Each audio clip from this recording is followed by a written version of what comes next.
Welcome to the offseason here in the Indianapolis franchise here on MLB The Show 23. The Dodgers took the World Series. It was an all-LA World Series where the Angels came up just short, but both teams still looking to compete. Now, we had a surprise going into the offseason. It's Michael Pineda who is retiring. I expected him to fully be in the rotation next year. He had the best year of his career, 3.06 ERA, 103 WHIP, 21 quality starts. I mean, he was actually really, really good. So we now have to probably change our plans. This offseason was all about building around the young guys. Starting with Ray Gonzalez, our #1 draft pick. He is incredible. His secondary positions, he's all over the field, actually. I actually kind of project him to be a center fielder in the future, but right now he'll be a shortstop, so we'll see where that takes him. Steven Benitez was our 3rd round pick, and he actually looks pretty good. Like, he has good speed, a good arm. If he can turn it on in spring training and really show that he can hit MLB pitching, I think he has a good shot of making the opening day roster, regardless of what we do here in the offseason. Connor Wiegman was our minor leaguer of the year. He moved up to AAA. He kind of struggled there, moved him up to the MLB level during the September call-ups, and he did okay. Paulo Reyes hit very, very well in the offseason, or in the regular season, and obviously ended up being a part of that championship AA team. John Kensky Noel, who we traded for last year, and then Tyrone Johnson, the power hitting first baseman, who probably will just be a first baseman throughout his MLB career. If you missed it in the offseason, our pitcher of the year was Jacob Wallace. He got a +1 in everything, plus a +1 in potential, or a 75 boost in potential. So he's up to a 75C. And then Josh Brody is another one of those young guys we look to build around for our core as well. So we do change our away jerseys this year. We'll go with the red jerseys instead of the blues, and we will see, the different uniform combinations we will see throughout the seasons, but we will rock with the reds going into this season. And we're going to put a max budget of $70 million in player salaries this year. So you can see who's our highest paid guys: Chris Archer, D. Gordon, Jackie Bradley. I would say Chris Archer is not going to be on the team next year. We're probably just going to cut him and just eat the loss. But going into the offseason, we have a couple of guys up for contract extensions, or at least renewals. And it's Raimel Tapia, Miguel Sano, and also Eric Hosmer, who hit really well this year. But Tapia, to me, is the most deserving. He was our best hitter by far. So we will actually give him a 2-year extension worth about $8 million total. He was asking for 3.7. We're going to give him a little bit more because I want to give him that love. But Eric Hosmer is the one wild card. I'm not sure if eventually we will re-sign him, but maybe if he doesn't get signed by another team, we might come back to him. But right now, I'm not thinking he's a part of the future, just based on our first baseman we have available in the farm system and looking to, get a starting job. Raimel Tapia does end up committing to that contract after a short period of time. So our arbitration guys: Eric Lauer, Francisco Mejia, Ryan Yarbrough, Carlos Hernandez, Victor Reyes, and Mike Mayers.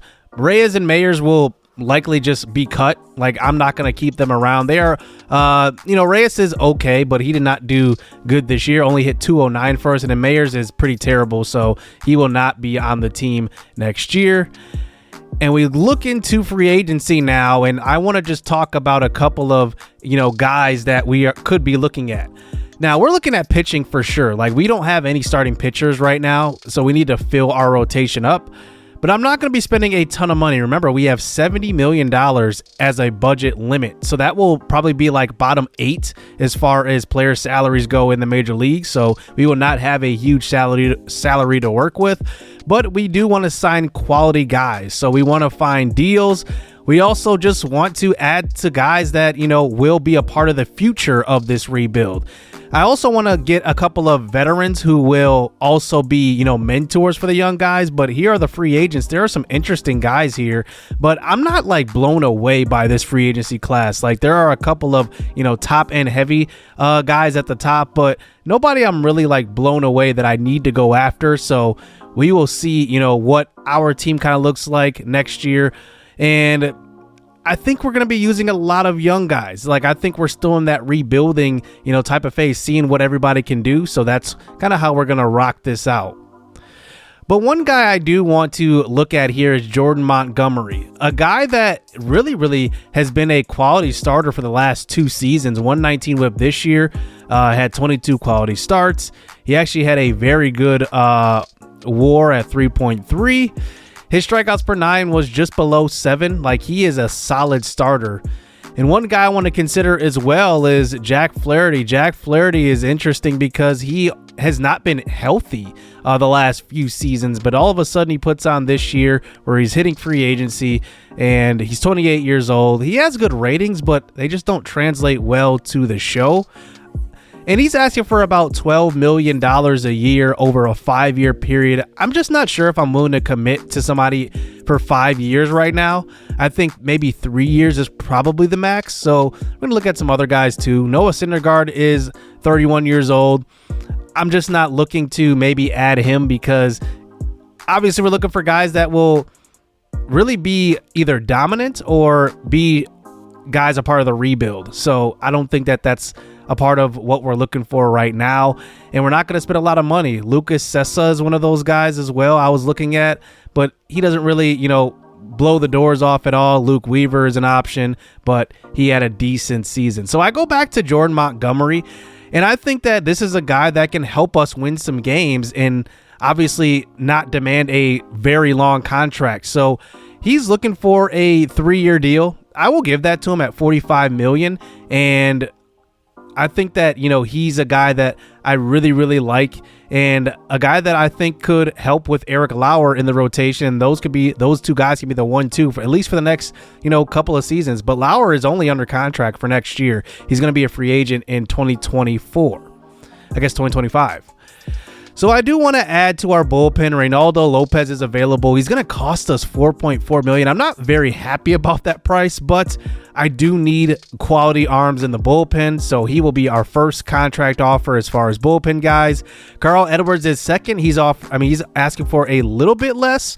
We will offer him a contract of 2 years, about $5 million, and try to spice it up with his role on the team and see what he does with that. We also quickly go after Denilson Lamet, but I just don't, I'm not a big fan of him, so I'm not sure if we will commit to that. But then I look in the, position player pool, and I see Ian Happ here. Ian Happ is interesting. I looked up his contract in real life. He's making $10 million a year just for 1 year, obviously. But the thing with him is that I really like that he can play a lot of positions. In college, I believe he played infield, and he's played infield and outfield in the minors, and with the Cubs, he's played center field. He's right now listed as a left fielder, but he's actually more of a, in my opinion, a center fielder. But I can play him at second base if I really needed. And I look around, the other guys that I could possibly move around other positions, and I think he's probably the best fit. He's 29 years old, and he's only asking for $8.5 million. That's not a whole lot, and it would be a pay cut from what he's making this year. So I feel really good about offering him a contract and having him be here. Like I said, 3 years is kind of the max based on, where we're at in the rebuild. And he would be a starter, an everyday starter, either at second base or in the outfield somewhere. And we have a couple of guys we've been looking to develop, like Pat Washington, who may not be ready. So Ian Happ can fill in right there. So here are our initial offers. Now, I want to talk about the other guys we're offering here. So these are guys that will be renamed to you guys, and we will reveal that next episode. But the rule I put in place is that I can only offer these guys a 1 year, $100,000 contract. It has to be $100,000. I made it so I'm not like cheating the game and offering these like $40,000 contracts, which the show allows. And then I can offer one guy over 65 overall, and then the rest have to be under 65 overall, and they cannot be more than C potential. So we move on to the next phase in free agency, and Ian Happ ends up committing to the arrows. So we get our first signing in free agency. It ends up being Ian Happ. He's on the way up. Like, he's 79 overall. He's going to get better for sure. So I feel really, really good about this. I think this is a bargain deal to get Ian Happ for a 3-year contract, and he will just get better from here. Ronaldo Lopez also signs. Francisco Mejia will re-sign with the team, so he was up for arbitration. I ended up offering him a 2-year contract, and he ends up accepting that. For some reason, Jordan Montgomery removed our offer from his list. I don't know what happened, but 3 years, $45 million. I'm going to offer that again. We were actually ahead of the Cardinals with their offer, so I decided to move his role to ace. Maybe that will keep the offer on him, and then decide to give him a player option as well. So I sweetened the deal a little bit, and hopefully he commits to that, and we'll see what happens with Montgomery. Shohei Ohtani was a free agent. He ends up re-signing with the Angels, a major contract. So, wow, he gets paid like $300+ million, which he probably will get in real life, to be honest with you. Luis Severino goes to the Braves, a 4-year, $45 million deal. Clayton Kershaw goes to the Yankees, a 1-year, $25 million deal. I mean, the rich get richer. Matt Chapman goes to the Angels, so the Angels re-sign Shohei, and they also sign Matt Chapman, so they get him at age 30. Josh Hader signs with the Red Sox, so they get their closer. And we find out that we will sign Jordan Montgomery, so he liked the way we sweetened our deal, and he agrees to come. So he is now under contract for at least 2 years. The 3rd year is a player option, and $15 million to me isn't bad for number 1 or number 2. Ian Happ also agrees. So we have our top 2 free agents. So we're sitting here right now at $52 million in player salaries committed. So we have about $17 million to play with, but I do want to leave a little wiggle room just in case you want to make a future trade. So I'm looking at roughly around $65 million I want to get to.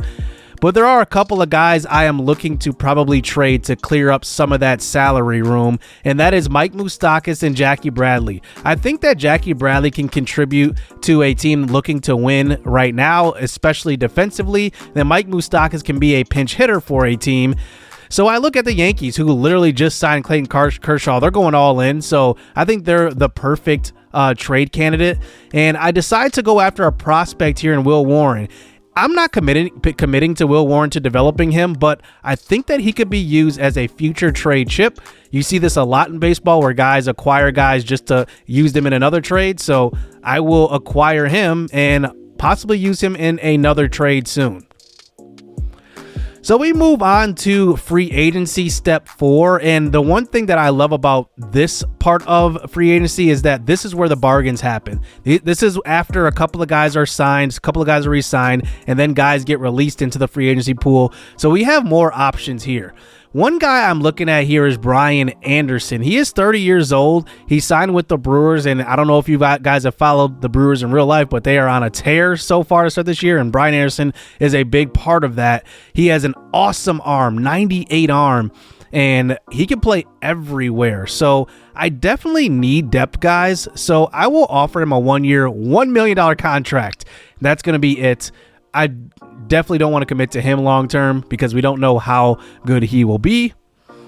And then I look at some other guys in free agency. Nick Solak is there. I was very, very close to offering him a contract. One thing I like about him is that he's a good hitter, but hasn't put up the stats yet. Kyle Lewis was there, but he hasn't put up the stats. Nick Senzel almost offered a contract too. He hit .262 last year, and he was platooning, so that would kind of be his role, and he can play every position. And then the final guy I consider here was Nick Madrigal, but Madrigal is interesting. Like, he is a guy that is hit and miss. I definitely see him as hit and miss, but he has good ratings. I decided to go after Kyle Gibson. Like, this is kind of a move that I wanted to make because he's from Indiana, and bringing him back to Indianapolis, what a story. I give him a pretty cheap deal, but some other bargains I see here. Seth Beer. Seth Beer was a former first-round draft pick, I believe, in 2017. He's now 27 years old. In limited action last year, he hit .292, .370 on-base percentage, slugged at .667, and an OPS over 1,000. I think that this guy could be a guy that we could find a diamond in the rough with. So I will offer him a very cheap 3-year deal that pays him under $1 million. Jake Odorizzi is obviously 34, but I need another starter at the bottom of the rotation, and he's right now listed as a relief pitcher. If I sign him, which he does agree to this contract, he will be switched to a starting pitcher. And then I decided to add some more depth and some guys just off the bench. I don't know what our rookies are going to look like, so I just need to add some depth. Marcus Wilson is an interesting player, hasn't gotten really a shot at the show at all, 27, but he's got good vision. Actually, decent ratings all the way around. And then another guy I decide to offer a contract to is Michael Rucker. He is C potential, 64 overall, but he had a good year last year, so I'm just banking on guys, based on their stats in 2023, and hopefully they can be good in 2024. So we go to the Rule 5 draft where we have the number 2 pick. Now, if you're not familiar with the Rule 5 draft, basically if you draft a player in this draft, they have to remain on your MLB roster for the entire season, and you have to commit to them. You cannot move them up and down. Otherwise, you can just release them flat out. But they have to be on the MLB roster the whole season. So there are a couple of guys here I see at the top that are suggested to me. Tanner Tully.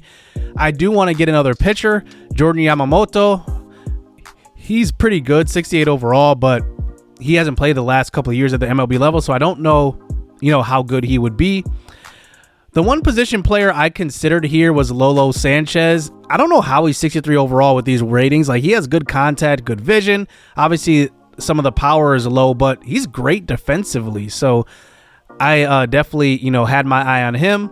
But with this draft, I am looking to add to our bullpen or our rotation, and I went through a couple of bullpen guys. Sean Armstrong was a very strong consideration here, but his contract was a little bit more, so I decided to go with RJ Dabovich. His contract is only $60,000, so I decided to draft him and add him to the bullpen. Obviously, we're not going to draft any superstars here in this draft, so that is the only guy I decide to draft with that Rule 5 draft pick in round 1. Well, we get some more news. Michael Rucker does not sign with us. Kyle Gibson does not sign with us. Kyle Gibson, remember, we offered him a 1-year, $2 million deal. He signed with the Phillies for $7.5 million. We were definitely not going to be considered with that offer at all. But then I decided to go back to free agency and add some more guys because I see some more guys are being added constantly. So Brandon Crawford is interesting. Like, the Giants are moving on from a lifelong Giant here. He and Brandon Belt are both free agents, 2 lifelong Giants, and I really like Brandon Crawford. 37 years old, but he's got to be better than Nicky Lopez, right? Like, I mean, that's kind of what I'm banking on here, and he signs with us, and a pretty good deal, to be honest, with a veteran guy that, hey, if Ray Gonzalez is not ready for the show, I mean, it's a good chance that Crawford could be that, bridge type of guy to get him to the majors. So those are all the guys we end up signing in the offseason. Here is what our coaching staff now looks like. We pretty much clean house. Carlos Shelley is now our manager. He was a 39-year-old. You can see he goes up in +3 in speed, and I believe that was discipline. Gabe Kapler is going to be our hitting coach. So he makes pretty good money as a hitting coach. Xavier Dykes is a B grade. It looks like he only has -2 in break, but the other potential ratings are pretty high. Andy Ness, +3 in speed. You can see the kind of the trend here. Earl Kennedy, he goes up +2 in arm accuracy. You want to make sure we're good fielders. And then Sebastian Colon will be our farm director, +3 in plate discipline. So that's going to do it here for our signings in the offseason, and we made one trade as well. But I mentioned that maybe we need to make another one, and I want to just go over some, trade targets I'm looking at. First is Jack Sawinski. He hit 19 home runs in back-to-back years. That is very, very intriguing for us because that would have led our team in home runs this year. Michael Busch. He was on the trade block last year. We decided not to trade for him, but he is still there. He is an option. He is blocked to go to the MLB level. And then Nick Gordon. How about D. Gordon's little brother? How about bringing the brothers together? That could be an option as well. He can play every position. He hit 237 in limited action last year, 257 at bats, but he is an option we could trade for as well. So looking at our player salary here, we are just under 70 million. So it gives us some wiggle room in case we want to make another trade. We have Jordan Montgomery, Ian Happ, Eric Lauer, Reynaldo Lopez, and Tapia, who are our top 5 highest paid players. And I'm very, very happy with that. This offseason wasn't about spending a ton of money. It wasn't about getting superstars. It was about building around the young guys, and I think we've done that. I added some mentors in Brandon Crawford and guys like Jordan Montgomery, who can, help the young pitchers in our organization. And you will see some of the, young players in next episode when we highlight the spring really quick and then hop straight into the season. So that's going to do it here for the offseason. Let me know if you guys want me to go after one of those trade targets that I highlighted. That is definitely a big possibility. I like Sawinski a lot. I think that he could be another outfield bat that we could rely on. And he's 25. Like, that is a guy that could be through the whole series. So we'll have to see. But let me know what you guys think of those guys. Hit subscribe, hit that like button. Stay tuned. Let's get it. Let's go. I'm about my pledge. I'm decked up on blue bills, and I won't stop until the cash pit look like fall leaves in the backfield. Tell her out of my face if she coming with that bull. Quick to say my piece. I'm so after school special. She brainy, but them jeans looking like.